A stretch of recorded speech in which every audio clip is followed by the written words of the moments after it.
Hola, bienvenidos a Conversaciones con Mario Alonso Puig. Hoy vamos a tener una sesión muy interesante, una conversación con una gran amiga y vamos a explorar el tema de las emociones. Emociones sobre todo cuando hay que hacer frente a desafíos importantes en nuestra vida. Estoy convencido de que ese relato que Marichu va a compartir con nosotros nos va a dar mucha luz a la hora de saber cómo afrontar estas situaciones, cómo afrontar estos desafíos con mayor ilusión, con mayor serenidad y con mayor confianza. Hola Marichu. Hola Mario, muchas gracias por invitarme a charlar contigo. No, yo estoy encantado. Sabes que te tengo mucho cariño a ti y a tu familia y me parece que la historia que compartiste conmigo y bueno, las distintas etapas pueden, como comentaba en la introducción, ayudar a muchas personas a saber cómo hacer frente a momentos que ocurren en la vida de cualquier ser humano y que muchas veces no sabemos cómo afrontarlos. Yo suelo decir, es un dicho antiguo que viene de la lingüística aplicada, ¿no? Que el mapa no es el territorio, es decir, que a veces cuando uno tiene que transitar por este tipo de circunstancias o de situaciones, pues obviamente tener un mapa no te da todas las respuestas. Sin embargo, sí te da mucha claridad mental, elimina dudas, elimina temores, te ayuda a saber por dónde ir, por dónde no ir, etcétera, etcétera. Entonces, cuéntanos un poquito esa historia tan interesante, tan apasionante de superación cuando os encontrasteis con tu marido y tú con ese desafío. Pues bueno, el desafío, por introducirlo, gira en torno a la infertilidad. Pero es cierto que al final todas las fases emocionales por las que se transita a lo largo de la infertilidad se pueden aplicar a muchísimos otros desafíos vitales. Entonces, nada, nuestra historia empieza como la de mucha otra gente, que es que nosotros nos casamos y con toda la ilusión del mundo abordamos ese plan de vida que teníamos y esa vocación de formar una familia. Y cuando lo intentamos vemos que el tiempo va pasando y que no lo conseguimos. Y entonces nuestros médicos de toda la vida pues nos comunican que vamos a necesitar apoyo de especialistas y que tenemos que iniciar una serie de tratamientos médicos para conseguirlo. Entonces, bueno, en este punto es cierto que nosotros pues un poco también en la ignorancia y la ilusión sobre todo lo afrontamos con mucha esperanza y con muchas ganas, pero muchísimas otras personas que transitan por esto ya en ese punto en el que te das cuenta de que no puedes tener niños y vas a necesitar ayuda para conseguirlo, te hundes y es como una debacle ingestionable. Entonces aquí es como una ruptura, como una catarsis en la vida y en todo el plan que te habías montado de vida. Entonces, bueno, pues entran emociones como la ansiedad, el miedo, ¿no? El estrés, el pánico por que de repente tus planes no se cumplan. Aquí, ¿qué nos puedes contar tú de un acontecimiento así que de repente irrumpe en una vida idílica, además en un momento tan precioso como es el de unos recién casados? Bueno, yo creo que aquí pondría sobre todo en valor ciertas cosas. La enorme ilusión que teníais por tener a vuestro hijo. O sea, no es lo mismo que algo te haga ilusión a que te haga una tremenda ilusión. Claro. Eso es lo primero. En segundo lugar, pues algo que es natural, es decir, dos personas jóvenes que se quieren entrañablemente, que quieren tener su propia familia, pues en principio parece que lo lógico, lo natural, lo esperable, sea que eso no tenga ninguna dificultad, ningún problema. Yo creo que esto es una cosa que nos pasa mucho a los seres humanos. Marichu, nos enfocamos solo en lo que nos parece razonable, en lo que nos parece lógico. Lo lógico es que una persona joven pues no tenga, por ejemplo, aunque sea una situación diferente a la que estamos hablando, no tenga una enfermedad. Nos parece más lógico que tenga la enfermedad una persona pues mucho más mayor. Nos parece lógico que unas personas tan jóvenes pues puedan tener enseguida, porque lo desean ardientemente, un hijo. Nos parece más lógico que personas con edad más avanzada no lo tengan, ¿no? Y yo creo que a veces nuestra lógica sencillamente se hace añicos. Yo no diría que hay alguna grietecilla, se hace añicos.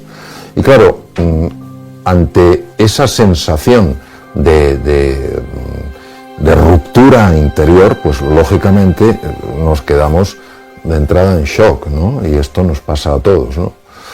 Yo en mi época de cirujano, que tuve que dar, pues lógicamente, muchos diagnósticos difíciles, pues claro, lógicamente a la persona de repente se le hace añicos su mundo, ¿no? Ahora, yo creo que hay una cosa muy interesante para explorar, que es pues como el ave fénix. El ave fénix en realidad emerge de las cenizas. Los seres humanos, aunque nos hagamos añicos, tenemos algo tan especial que puede emerger una fuerza verdaderamente transformadora. Y este mensaje, específicamente lo que tú comentas, es muy importante porque en España hay aproximadamente unas 800.000 parejas que quieren tener hijos y tienen dificultades para tener hijos. Y claro, para ellos es muy importante esa familia. Por eso a mí me gustaría, a partir de ese momento, para sacar juntos algunas reflexiones, cómo evoluciona el tema. Es decir, de repente esa ilusión por tener hijos se hace añicos. ¿Qué sucede a partir de ahí? Pues en nuestro caso iniciamos los tratamientos por recomendación médica y es verdad que a medida que se fueron sucediendo no fue bien y entonces no hacíamos más que recibir negativo tras negativo tras negativo y entonces ahí ya literalmente te encierras en una burbuja súper hermética tanto a nivel social como a nivel emocional porque es tal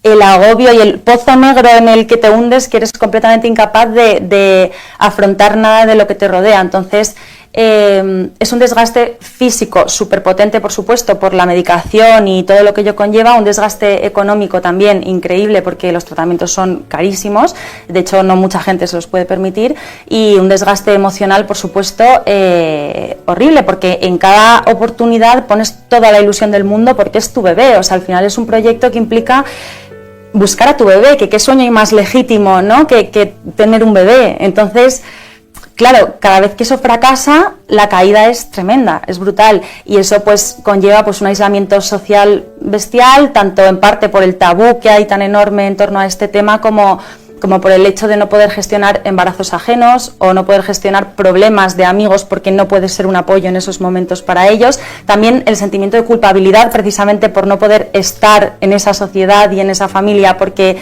eres completamente incapaz de gestionar lo que te pasa a ti por dentro. Entonces, bueno, la primera gran fase, digamos que es esa, que es, yo la describo como un pozo muy negro y una burbuja de aislamiento tremenda. A mí de lo que dices me gustaría extraer unas pequeñas piezas para explorar. La primera es, me da la sensación que es una sensación como de montaña rusa. En la montaña rusa subes muy alto y bajas mucho, subes y bajas. Entonces cuando uno sube a una montaña rusa lo hace sabiendo pues que quiere esas emociones fuertes. Pero fíjate, tú hablas de que tienes muchísima ilusión, de repente no es que te baje un poquito la ilusión, es que se desploma. Y tienes que volver a retomar esa ilusión. Y de nuevo se desploma. Y de nuevo vuelves a tomar esa ilusión porque es natural, porque lo deseas ardientemente, es un anhelo y se vuelve a desplomar. Entonces, claro, llega un momento en el que describes que te vas agotando emocionalmente, físicamente, psicológicamente. Esto es muy frecuente de ver y esto es característico de lo que se llama el estrés crónico.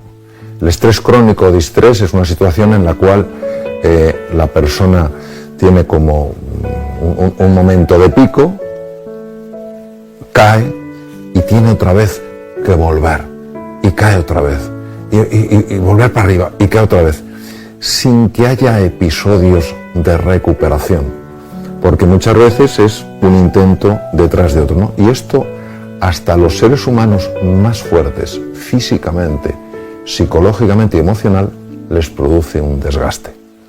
Lo que nosotros vamos a ir explorando a medida que avancemos en esta conversación, Marichu, es cómo reducir ese desgaste. Porque, claro, esto es como lo mismo que tú comentas, el tema económico, que es que lógicamente tiene una gran repercusión económica. Claro, eso tiene una repercusión física, mental, emocional y en algunos casos incluso en la propia relación de la pareja relación con los demás. Nosotros vamos a explorar de qué manera ese desgaste lo podemos reducir. Por otra parte, hablas del desafío que implica la gestión emocional.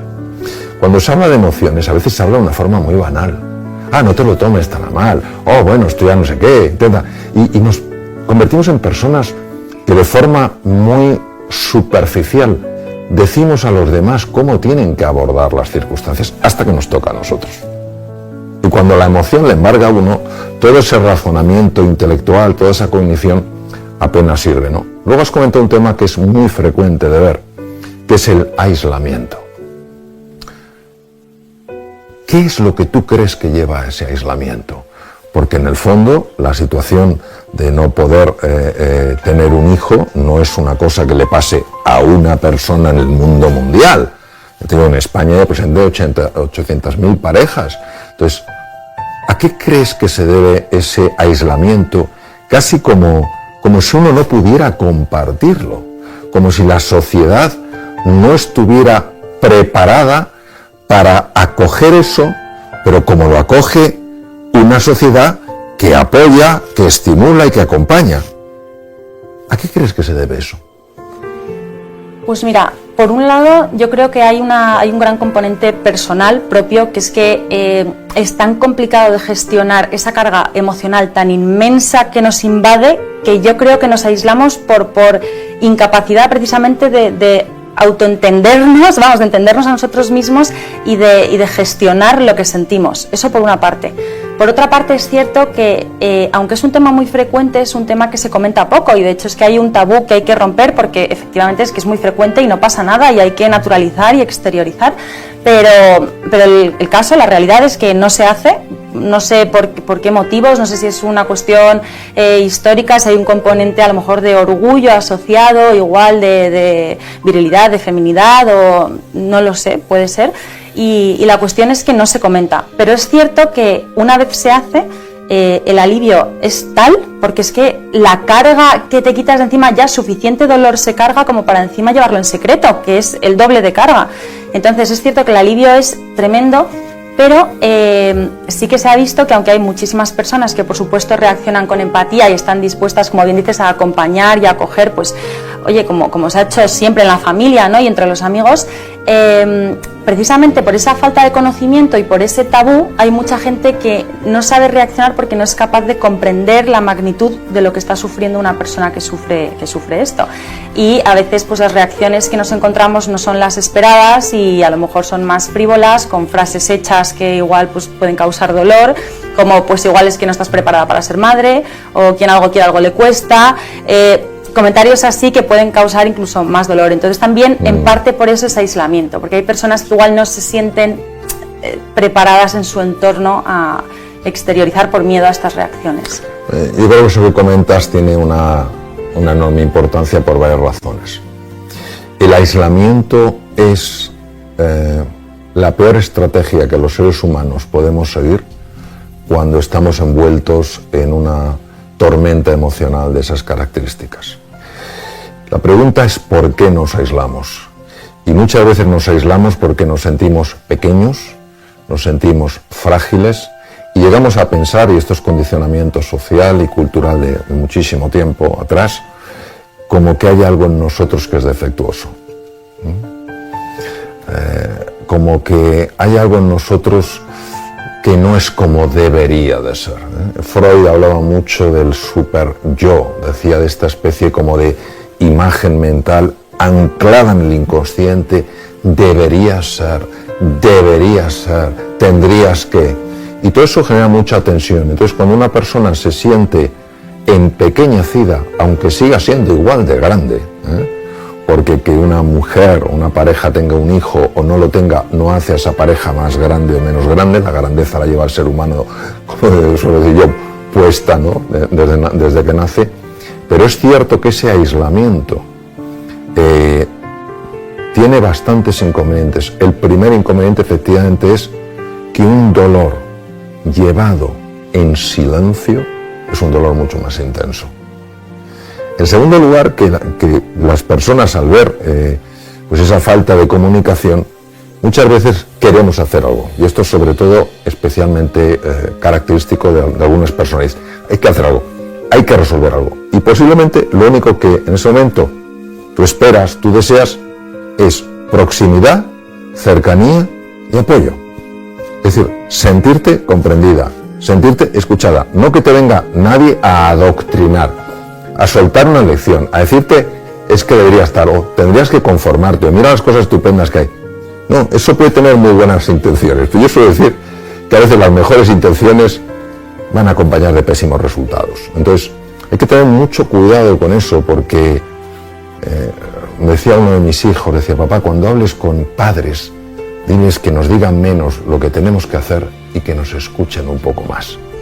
Entonces, mi pregunta ahora sería la siguiente, Marichu, cuando tú estabas en esta situación, estabais como pareja en esta situación de tormenta emocional, ¿hubierais agradecido que alguien realmente os preguntara, deseando honestamente conocer, no para rebatir con una contestación?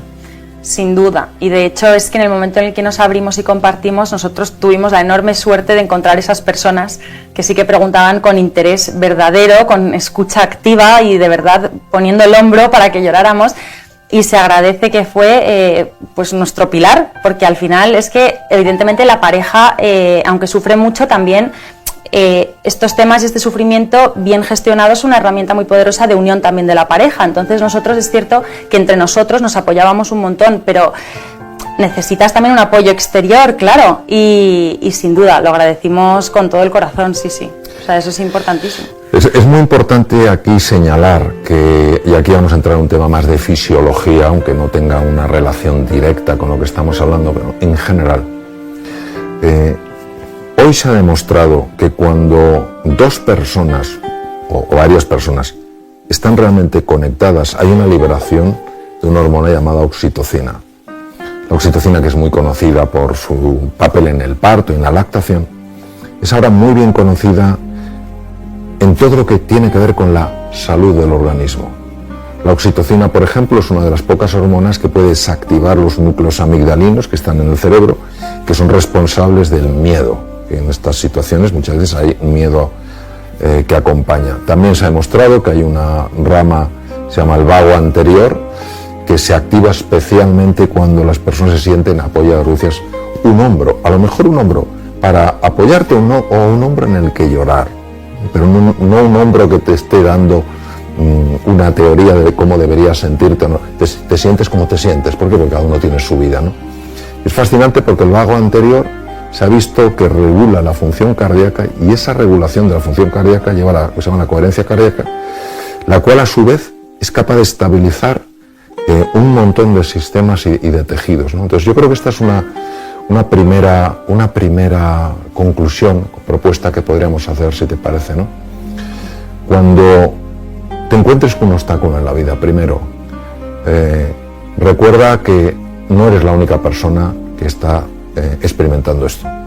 El famoso mal de muchos, consuelo de tontos, no es correcto. Es mal de muchos, consuelo de todos, pero no en el sentido que te consuele el mal de los demás, es que no te sientes tan solo, puedes compartirlo. Si yo creo que eso me pasa a mí, me va a dar vergüenza. Yo soy el rarito, soy la rarita, pues no lo comparto. Entonces, primero la importancia de compartir, porque el aislamiento genera muchísima tensión, aumenta el sufrimiento y no resuelve nada. En segundo lugar, evitar ponernos a dar consejos a los demás.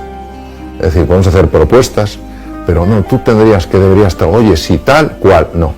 Porque el mundo emocional de una persona es un mundo muy íntimo. Y desde fuera no podemos realmente saber lo que está sucediendo. Bueno, entonces, tú ya nos has abierto un espacio ahí muy interesante para entender ciertas cosas.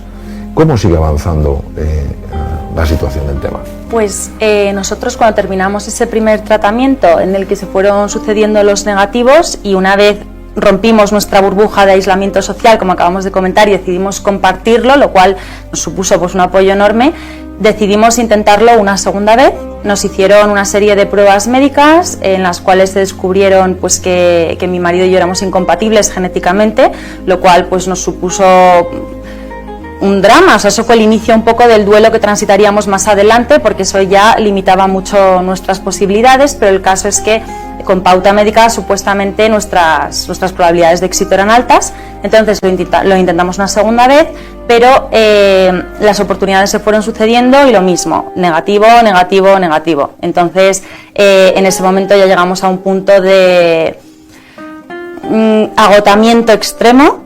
Decidimos que nos habíamos consumido ya del todo, a nivel emocional sobre todo, a nivel físico y a todos los niveles.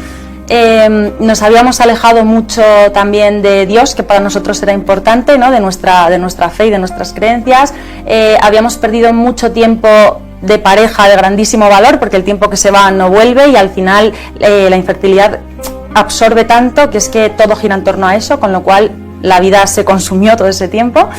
Y decidimos transitar un duelo y asumir que igual había llegado el momento de reconocer pues que posiblemente no llegáramos a ser padres nunca, y que no pasaba nada, y que teníamos la enorme suerte de habernos encontrado el uno al otro, que en la vida hay que poner más el foco en todo lo que tenemos y no solo en lo que nos falta. Reencontrarnos un poco con Dios, con nuestra fe, y soltar un poco parte de esa carga y de esa cruz que cargábamos y ponerla en sus manos y confiar en que lo que tuviera que ser será también, y sobre todo pues dejar de compararnos con los demás y ser felices en nuestro día a día y en nuestra vida, y recuperar un poco nuestras vidas.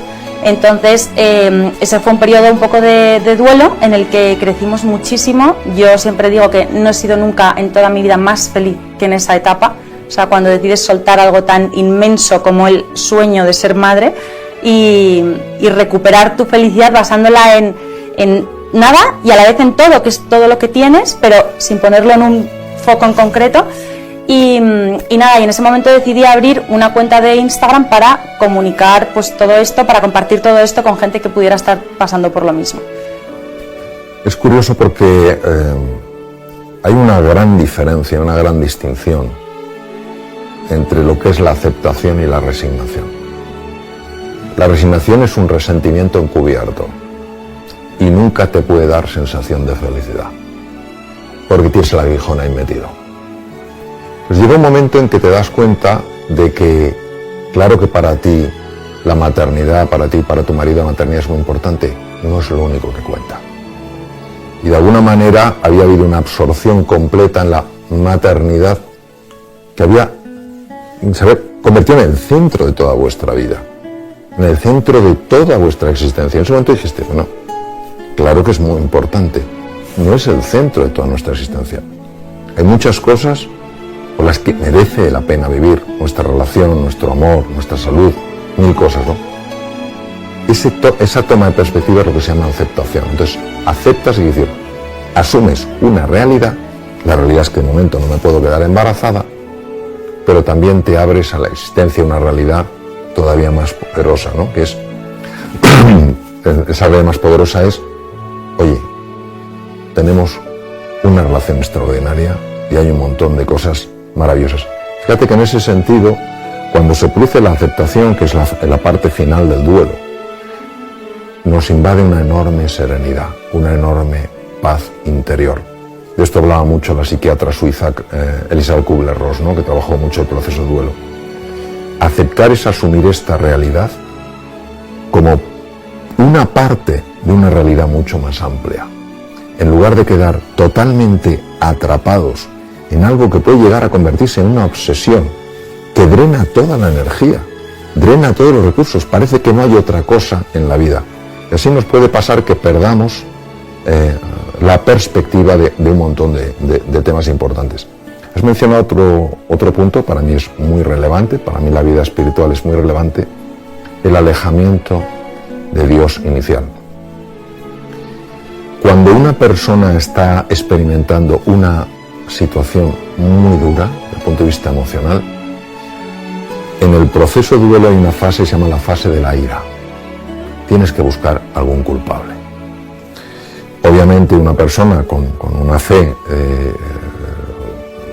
profunda, automáticamente busca un culpable en tú que lo puedes todo, como no haces nada. Yo suelo decir que a Dios le echamos un montón de culpas, un montón de cosas y le reconocemos muy poco. Entonces, cuando tú en ese momento aceptas la situación y aceptas que sigues teniendo una vida maravillosa, esto es muy importante, porque a veces en nuestra sociedad transmitimos mensajes como: si no tienes un hijo, entonces...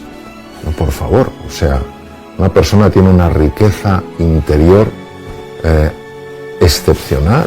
Todo ser humano es hijo de las estrellas, hijo del universo. Entonces, en ese momento esa ira es muy evidente, y también nos invita a ejercer la compasión. ¿Qué quiere decir la compasión? Que cuando una persona lo está pasando mal, por la razón que sea, no esperemos que esté en el momento más dulce, ni su conversación sea la más fluida y la más entrañable. Esperemos que esa persona, esa irritación, esa ira que tiene, que es natural por nuestra condición humana, cuando la vierte sobre nosotros, no hay nada personal. Y si nosotros devolvemos lo mismo que recibimos, no podemos ayudar. La compasión es la comprensión del dolor que está experimentando una persona, que lo expresa como puede, y la voluntad de reducir ese dolor. ¿Cómo se reduce ese dolor? En primer lugar, no reaccionando, en silencio, comprendiendo y estando.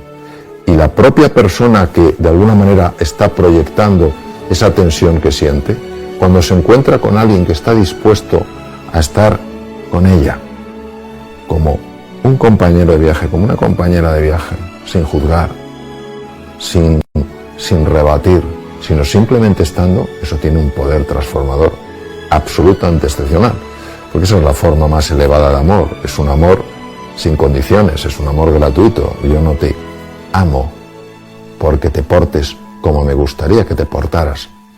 Te amo porque es el mejor regalo que te puedo dar, ¿no? Entonces, llega un momento en que se produce esa aceptación. Esto yo lo he visto mucho en el campo de la cirugía, cuando ha habido enfermos que por fin han aceptado su enfermedad. Y es muy interesante en esto, Marichu, recalcar lo siguiente. Cuando una persona está en el proceso de duelo, en la parte de resentimiento, ira o miedo, su sistema de defensa no funciona bien.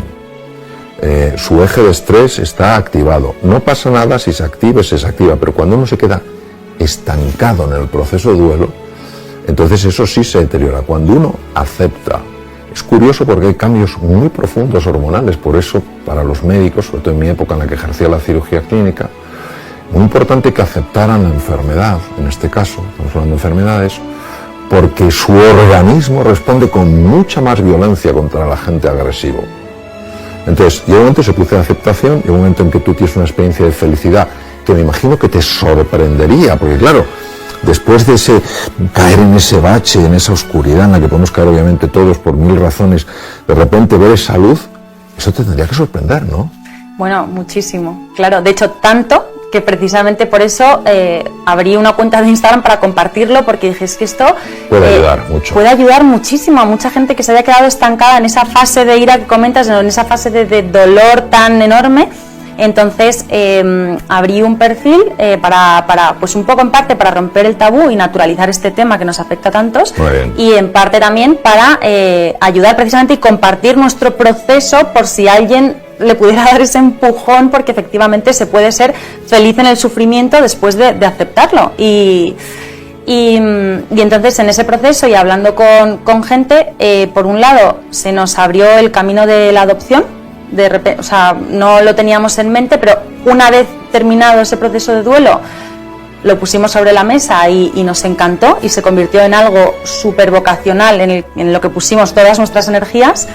Y más adelante, cuando ya llevábamos una gran parte del proceso avanzado, unas chicas en la cuenta nos descubrieron la naprotecnología, que es otro tipo de tratamiento médico para, bueno, que busca lograr el embarazo natural mediante son médicos que curan las causas, ¿no?, que generan esa infertilidad, muy especializados en fertilidad. Y aunque al principio es cierto que nos mostramos muy reticentes, porque al final en el mundo de la infertilidad y en general de cualquier vulnerabilidad humana hay mucho aprovechado y mucho truquito, al final investigamos, nos gustó y nos pusimos en manos también de la naprotecnología. Y es cierto que durante ese proceso, para nosotros, aunque ya habíamos transitado ese duelo y habíamos alcanzado esa felicidad que comentas y esa paz, también fue súper terapéutico compartir lo que habíamos vivido con personas que también habían vivido lo mismo, que es un poco lo que comentabas también al principio, el mal de mucho consuelo de todos, bien entendido, y yo creo que así ha sido también para las personas que nos han leído, bueno, y viceversa, o sea, ha sido muy mutuo, y ahí sí entra también un componente de consejo, pero de parte de una persona que lo está viviendo igual y por lo tanto es más ayuda que no adoctrinamiento. Sí. Hay un tema muy sorprendente y relevante a la vez que, desde mi punto de vista, precioso. Es que llega un momento en que sentís esa vocación, esa llamada para compartir con una doble finalidad. La primera finalidad es quitar ese tabú. O sea, no es fácil cuando hay un tabú que alguien diga, esto me está pasando a mí. Esto lo hemos visto muchísimo con el tema de muchos temas de situaciones psicológicas, ansiedad, depresión. Parece que una persona que va al psicólogo, al psiquiatra, madre mía, pobrecito, todo. No. O sea, ¿quién no va a pasar por momentos de dificultad? ¿Quién no va a pasar por momentos de dificultad? ¿Quién no va a necesitar apoyo en algún momento, sea de un familiar, sea de un profesional? Entonces, primero esa valentía, honestamente, Marichu, esa valentía de decir, a mí me pasa. Lo abro. ¿Cuántas veces agradecemos que alguien nos muestre esa vulnerabilidad? Porque eso es valentía. En segundo lugar, el deseo de ayudar. O sea, es como aquella persona... Yo hace muchos años participé en un evento y teníamos que recorrer 1 kilómetro por un túnel con una simple vela, muy pocos, eso se podía ir andando en las Azores. Saber que hay luz al final del túnel. Saber que hay luz al final del túnel. Entonces, tú lo que has querido es llevar una velita encendida a personas que están en el túnel. No ya para decirles que hay luz al final del túnel, sino para que ellos lleven su propia luz y no tengan que estar tan angustiados con eso. Y qué cosa tan curiosa, como cuando quieres hacer algo para ayudar a los demás, te vuelve. Tú habías estado con distintos profesionales, la tecnología hoy en día es impresionante lo que hay, pues te habrás encontrado con personas más empáticas, con menos empáticas, pero nunca se te había ocurrido pues, otro abordaje terapéutico y resulta que te viene por tus deseos de compartir. Y esto me parece verdaderamente fascinante. Cómo se abre un mundo de posibilidad cuando uno sencillamente abre su mundo, ¿no? Yo me imagino que esto te generaría muchísima sorpresa, asombro, ¿no? Sin duda, porque además, a medida que vamos avanzando en ese nuevo tratamiento médico, es cierto que el abordaje es mucho más de investigar las causas, ir al fondo de la cuestión y entonces van dando respuestas, lo cual también genera mucha paz porque vas comprendiendo de verdad lo que te pasa y no te quedas con esa sensación de vale, asumo lo que me ha pasado, transito mi duelo, pero no comprendo bien del todo lo que ha pasado a nivel fisiológico. Y aquí sí, entonces ya solo eso a nosotros nos daba mucha paz, aunque nosotros siguiéramos con nuestro proceso de adopción, porque nuestra vocación estaba puesta en adoptar a ese niño. Pero efectivamente lo más curioso fue que con ese tratamiento, y además la misma semana, que yo siempre digo que es que fue milagrosa, la misma semana que nos dieron la idoneidad para adoptar y que nos dijeron que podíamos adoptar perfectamente después de todo el proceso, que es muy largo, claro. Me quedé embarazada con ese nuevo tratamiento y efectivamente descubierto a través de las mujeres de la cuenta que me siguen, bueno, y de los hombres, porque también hay algún hombre. Claro. Y efectivamente yo siempre digo que Juanito es hijo de todos y es hija de todas las que están ahí porque nunca lo hubiera tenido en brazos de no ser por ellas. Pero efectivamente cuando yo abrí la cuenta es que no tenía ni idea de la existencia de ese tratamiento. Entonces efectivamente fue pues milagroso. Pues es que igual yo siempre pienso que igual Dios quiso que pasara por todo lo que pasé precisamente para que el desenlace fuera este. Al final que en darte recibes. Sí, los momentos más difíciles de la vida hay veces en las que es muy fácil caer en la desesperanza. Sin embargo, también se puede abrir uno al misterio. Independientemente de que una persona tenga creencias religiosas o no, uno puede pensar que el universo es indiferente, le puede llamar como quiera, nosotros le llamamos Dios, otros puede llamar universo, consciencia cósmica, el nombre no es lo importante es lo que representa. Y Albert Einstein decía que la pregunta más importante de la vida era una, porque dependiendo de cómo la contestaras vivías de una forma o de otra. La pregunta de Einstein es, ¿vivo en un universo hostil o en un universo amigable? Podemos añadir, ¿vivo en un universo hostil e indiferente o indiferente o vivo en un universo amigable? Cuando uno considera que el universo es hostil, siempre está a la defensiva. ¿Por qué? Porque tiene miedo de que le den. Claro, es un universo con tal envergadura, ¿qué voy a hacer yo, pequeño mortal, ¿no? Si es indiferente, ¿qué más les da a mí? ¿Qué más le da mi sufrimiento? Pero si crees que es amigable, que no es hostil, que es amigable, no cabe duda que sigue unos principios, y uno de ellos es la generosidad en el compartir, la valentía, el que te importen los demás, y puede utilizar los canales más sorprendentes para venir en tu ayuda, ¿no? Lo digo porque aquí vemos una aplicación preciosa del efecto beneficioso que puede tener una determinada utilización de las redes sociales, donde aquí no es buscando glamour, aquí no es buscando contar el sitio tan maravilloso en el que estás pasando a lo mejor unas vacaciones, sino que es ayudar a los demás.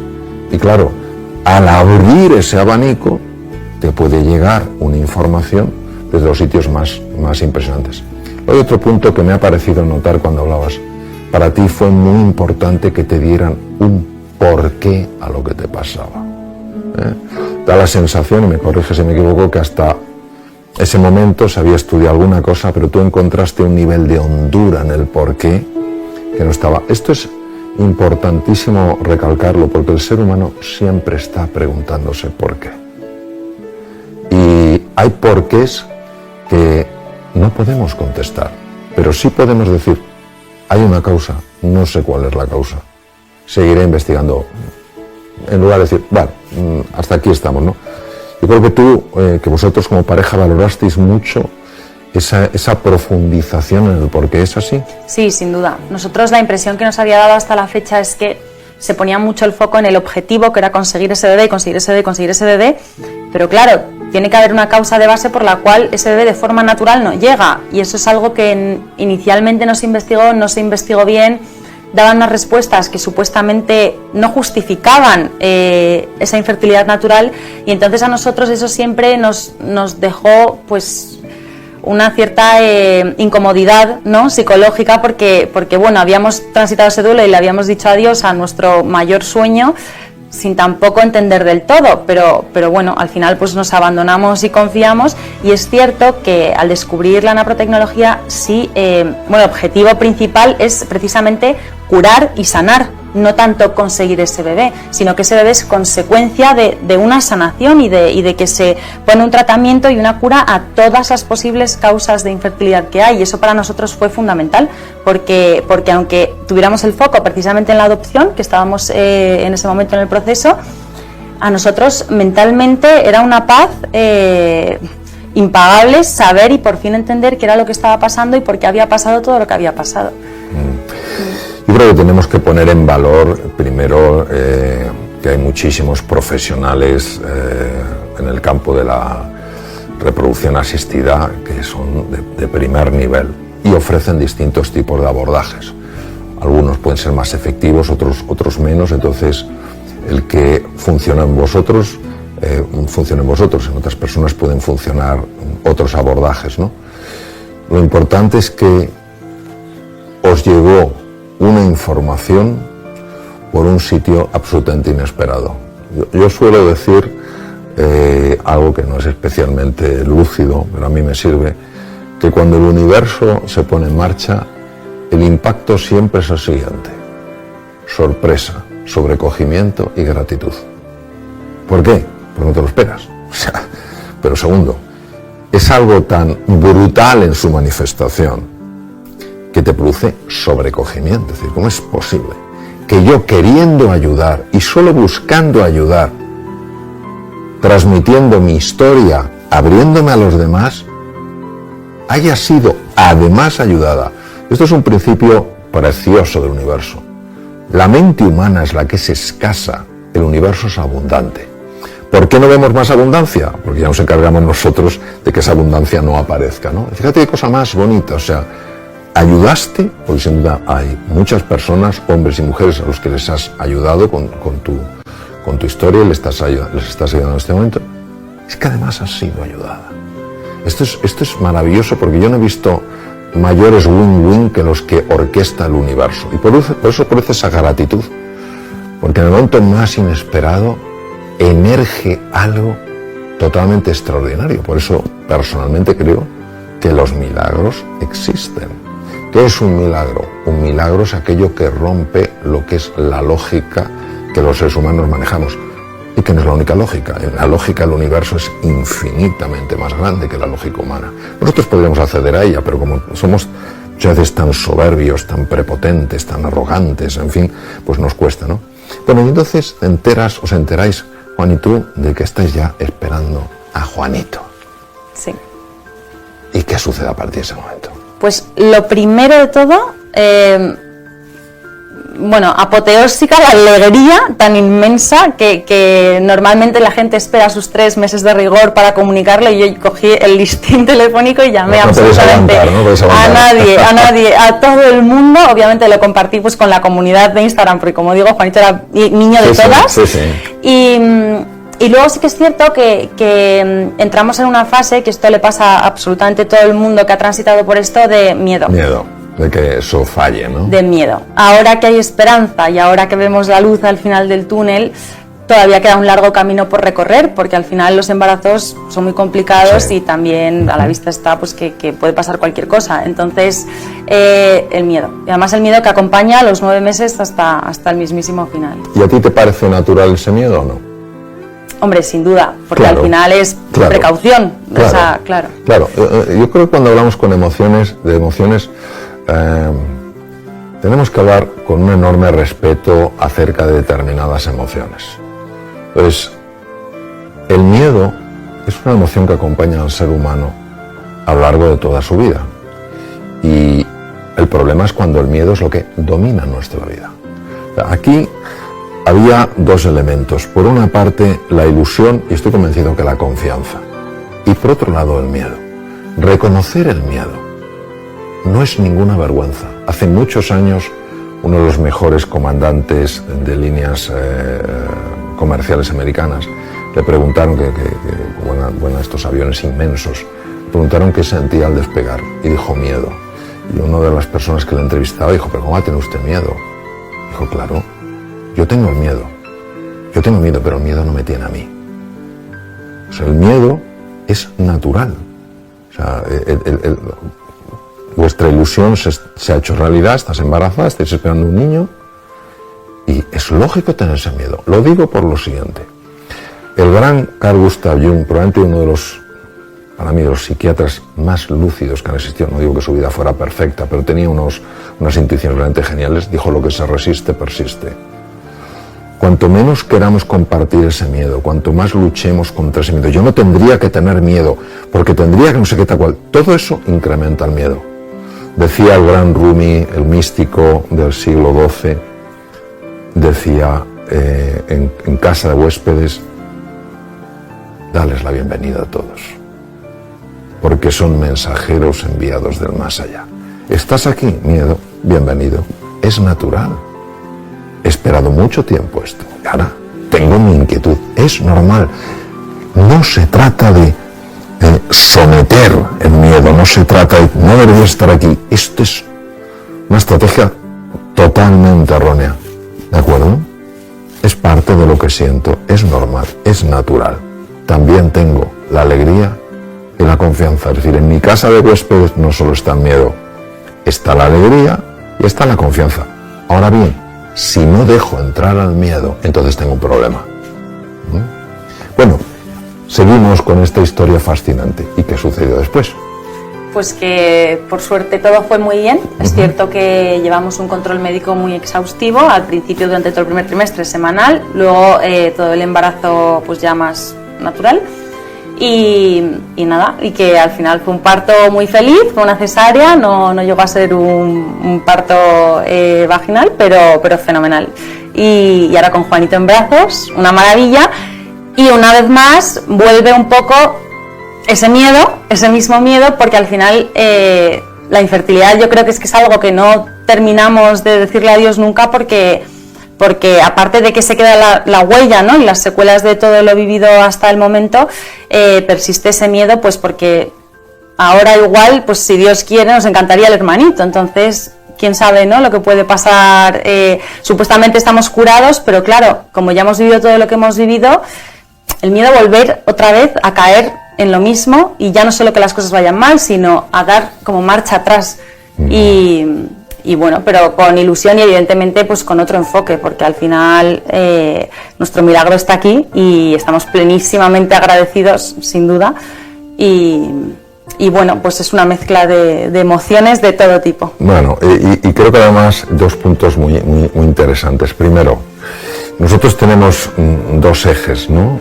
El eje del estrés, ¿no?, y el eje que tiene que ver con la reproducción. Esto es importantísimo de conocer. Cuando el eje de estrés está demasiado activo o crónicamente activo, bloquea el otro eje. Pues una de las cosas, no es nada raro conocer otras situaciones diferentes de la tuya, pero parejas a lo mejor que están muy tensas, han relajado, en ese momento se han quedado. Yo creo que nosotros tenemos que tener fundamentalmente una confianza en el futuro. Tenemos que tener confianza en el futuro. Tenemos que tener confianza, un poco como decía Einstein, porque él lo vivió así, que el universo es amigable, que las cosas no nos pasan sencillamente para fastidiarnos, que hay un proceso de aprendizaje, hay un proceso de crecimiento, evolución. El miedo va a aparecer en nuestras vidas, lo importante es que no sea el que domine nuestra vida, es decir, que no seamos personas que vivamos asustadas, porque si vivimos asustados no podremos vivir la vida, ¿no? Y luego tener confianza y estar, lógicamente, enfocados en un objetivo, no apegados al objetivo. O sea, ¿cuántas veces no habré conocido yo, hablando con distintas personas, apegados al objetivo? Solo existe ese objetivo y se va perdiendo todo el proceso. Cuando yo alcance eso, seré feliz. No, la felicidad es un estado muy diferente al de alcanzar un objetivo. La felicidad es un estado del alma, un estado del ánimo. Y en ese estado del ánimo habrá momentos en los que estarás más alta, estaré más alto, momentos estaré más bajo. Siempre tendremos una referencia, es decir, ni lo más alto es soy el rey, la reina del mundo mundial, ni lo más bajo, no soy nada. Sino que ese punto es decir, yo soy quien soy, y quien soy vale la pena, y nuestra relación vale la pena. Y si vienen más niños, bienvenidos, iremos a por ellos, nos enfocaremos en ellos, no haremos de ese objetivo toda nuestra vida, ¿no? Y yo creo que esto es curioso porque cada vez sabemos más, conocemos mejor la increíble conexión que hay entre los procesos fisiológicos, los procesos mentales, los procesos afectivos y los procesos anímicos. Entonces, los griegos hablan mucho de la ecuanimidad, ¿no?, como cualidad que nos permite mantener un determinado nivel de estabilidad. Es decir, ni caemos en la desesperanza, ni pensamos que todo es fuegos artificiales. Entendemos que la vida es desafiante, que tenemos que ir creciendo, que tenemos nuestras ilusiones, nuestros anhelos, que vamos a tener nuestros miedos y que juntos podemos ir avanzando, compartiendo, como has hecho tú. Fíjate la importancia que tiene compartir. Yo soy un gran seguidor de Elisabeth Kubler-Ross. Elisabeth Kubler-Ross ganó el Premio Nobel de Medicina en el 2009 por descubrimiento de una enzima llamada la telomerasa. No fue la única, hubo un grupo en Nueva York también y el premio fue compartido. La telomerasa es una enzima muy curiosa porque se encarga de alargar los telómeros, que son unas estructuras en los extremos de los cromosomas que de alguna manera mantienen la configuración tridimensional del DNA, por eso la célula no se puede reproducir. Elisa Kubler-Ross observó que mujeres, no en situación como la que hemos compartido, pero mujeres, por ejemplo, tenían que hacer frente a desafíos muy serios, solas, sin apoyo, tenían los telómeros muy cortitos y la cifra de telomerasa muy baja. esto implica una expectativa de vida menor. Es decir, imaginemos que una persona de 80 y pico años tiene un telómero cortito. Estas mujeres, que eran mucho más jóvenes, tenían telómeros muy cortos, no correspondían a su edad. Cifras de telómeros son muy bajas. Y estas mujeres, en principio, su expectativa de vida era mucho menor de lo que correspondía. Ellas no se conocían. La doctora Elise Blackburn, que fue la que ganó el premio Nobel en 2009, las conectó, se hicieron amigas y pudieron compartir. Sentían que cuando estaban con otras personas solo les decían: hombre, pues toma de no sé qué, esto es, pues ofrécelo a no sé cuántos, pero no se sentían escuchadas. No conseguían encontrar a nadie que entendieran por lo que estaban pasando ellas. Sencillamente eso es la empatía. La empatía es estar al lado de tu corazón. No es darle una lección, es estar al lado de tu corazón. Entonces se hicieron muy amigas porque no se sentían solas, el problema de la soledad. Y creo que fueron 2 meses después, leí el estudio hace unos años, la doctora Blackburn les sacó sangre a todas ellas y todas tenían telómeros alargados, los que correspondían a su edad, y cifra de telomerasa normal. Es decir, no cabe duda que ese amor que parte de la empatía, es difícil amar si no se empatiza, tiene un efecto muy positivo.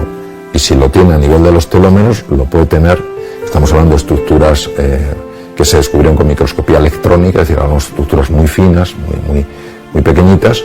Imagínate lo que puede ser en otras partes del cuerpo. Bueno, Marichu, llegamos al final de esta conversación, que de luego ha sido muy agradable para mí. Darte las gracias porque has tenido esa generosidad inicialmente de compartir una situación que es muy íntima, muy personal, con muchas personas, con el deseo de ayudar. En segundo lugar, porque, bueno, irradias esa alegría, esa energía propia de aquellas personas que han descubierto lecciones muy importantes en su vida, ¿no? Y simplemente me gustaría que tú, pues si quieres añadir algo, pues que por favor lo añadas, porque yo creo que va a ser el final más bonito, que termines tú con tus palabras. Bueno, yo creo que, como bien has comentado hasta el momento, que además es fascinante escucharte, es importante compartir lo que vivimos, no desde el punto de vista siempre positivo y pletórico, sino lo que vivimos de verdad, porque todos somos humanos, y yo creo que efectivamente tenemos una realidad no tanto que atacar, sino que abrazar desde el punto de vista al final más vulnerable y más sencillo, porque la felicidad está ahí, efectivamente. Y nada, darte las gracias a ti también, porque siempre es un placer escucharte, porque se aprende muchísimo, y yo creo que es que ha sido, has llegado a unas conclusiones fundamentales para cualquier persona que esté pasando por un momento difícil. Bueno, así que... Pues muchas gracias, Nacho. Gracias a ti.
Thank you.